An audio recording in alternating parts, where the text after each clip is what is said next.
Hello, we are back. आ गए? चलो आ जाओ।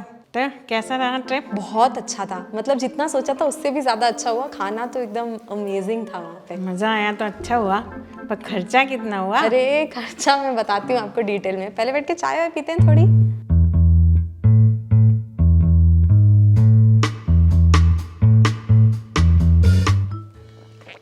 Hello, so I just got back from my trip to Kuala Lumpur and I'm sure a lot of you saw the vlog that I posted last week as well. If you haven't seen, link for that is in the description box below. The most common question I got asked on that vlog was, how much money did you spend for this trip and how can you plan a trip to Malaysia as well? So in today's video, I'm going to give you a complete breakdown of the total money that we spent in Kuala Lumpur and the ideal budget that you would need to plan a week-long trip to the beautiful country of Malaysia.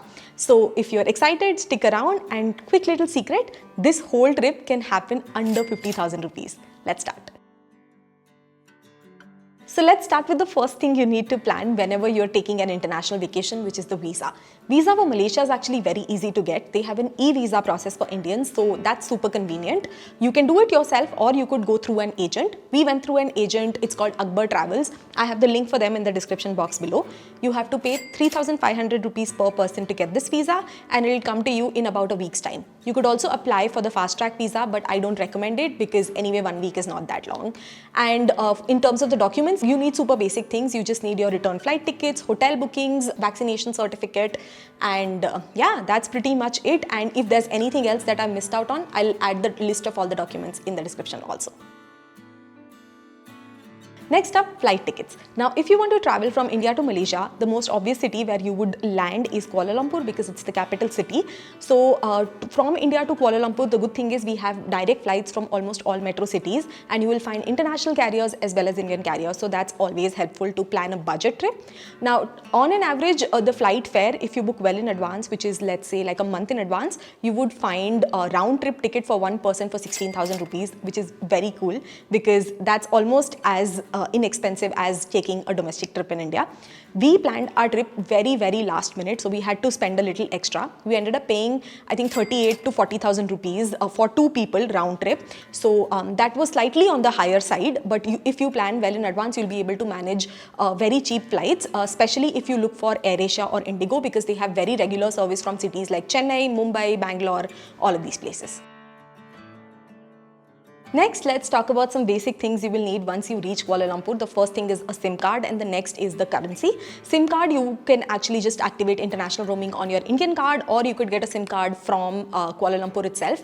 You would typically find 1 week long data pack, unlimited data packs and stuff for about 400-500 Indian rupees, so that's great. And the Malaysian currency is called Malaysian ringgit. It is pegged at 17 Indian rupees for 1 Malaysian ringgit. So our currency is definitely weaker, but the prices are pretty much comparable. You can get Malaysian ringgit easily in Malaysia. It's not so easy to find in India. So I would recommend either using a Forex card for all of your transactions or you could carry US dollars from India and get it converted at any place in Kuala Lumpur. Don't get it done at the airport because it's always more expensive there. You could get your money exchanged at any of the local currency exchange centers all throughout the city.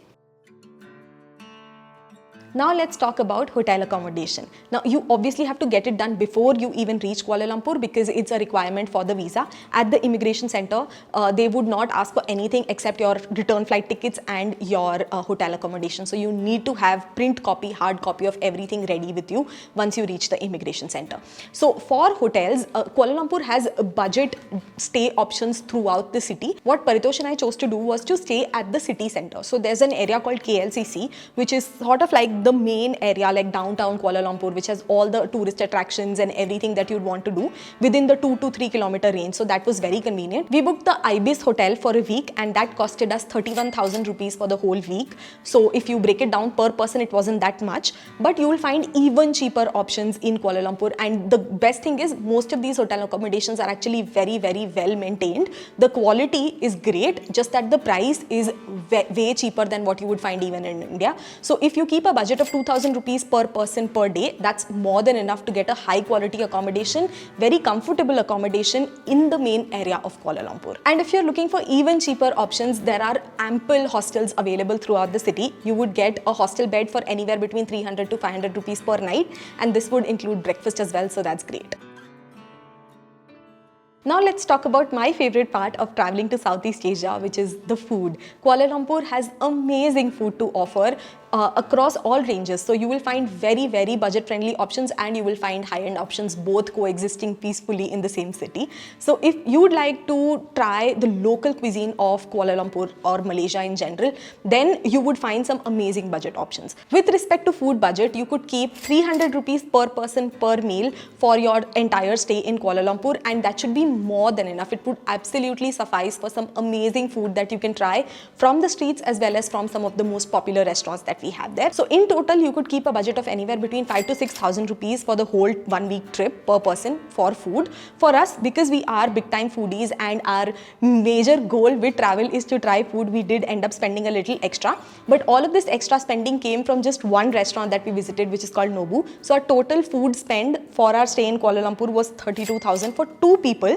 But remember that 12,000 of this was just one restaurant, which is Nobu. And if you want a full in-depth guide of what to eat in Kuala Lumpur when you're visiting there with respect to Indian food, Chinese food, Malay food, everything, then you must check out my blog because I've documented that in detail.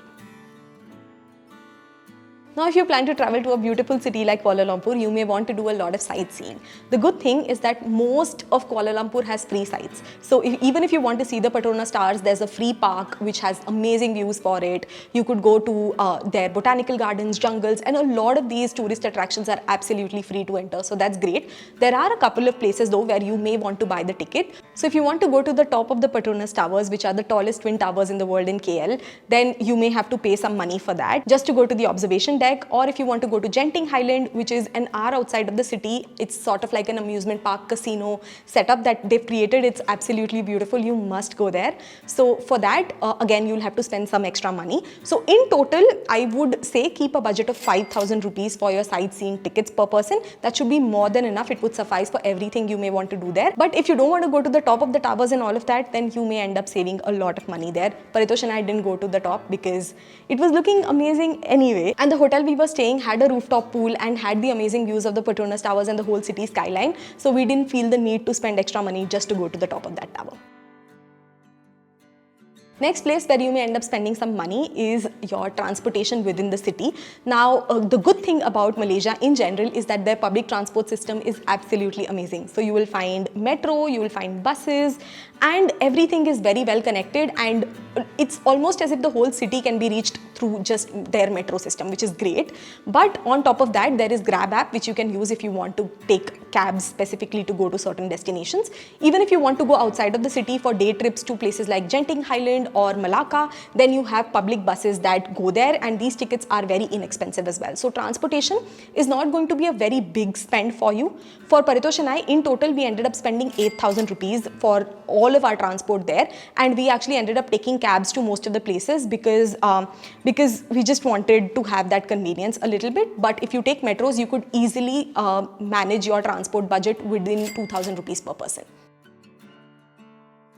And lastly, for any international trip, it's usually a good idea to keep some buffer money as well for miscellaneous expenses.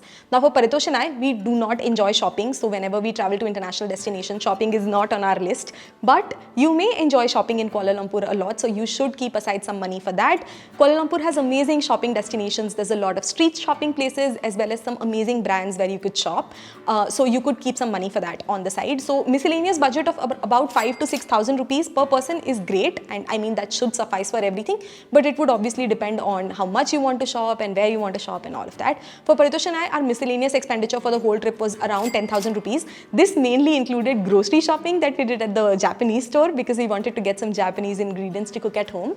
But yeah, you could basically use this money for anything at all. So with all this in mind, the total spend that Paritosh and I did for this trip, 7-day trip to Kuala Lumpur, was 1,51,000 rupees for both of us put together for everything, which is great. I mean, it was an amazing budget trip for us to take, and we did not cut back on anything. We were able to take cabs, we were able to stay in a beautiful hotel with an amazing view, we were able to eat at some of the best restaurants, and it was great. So 1,50,000 is a very, very comfortable trip to Kuala Lumpur. But if you want to do a budget trip, then the projected expenses that I've given menu would come up to a little less than 50,000 rupees, some 49,000 something per person. So it's actually possible to take a very nice, decent trip to Kuala Lumpur with this kind of a budget as well. Before I wrap up this video, I want to talk a little bit about just traveling to Malaysia in general.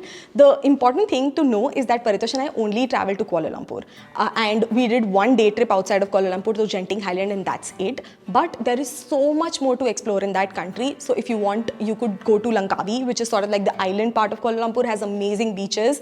You may consider going to Malacca, which is another day trip from Kuala Lumpur, and that is a more European vibe town that they have there. So there's a lot to do. I would say that if you are planning to go to Malaysia, because it's such a nice budget destination, you may consider exploring outside of Kuala Lumpur as well. We didn't do it because we didn't have the time for it, but it's definitely on our bucket list. We may do that in the future.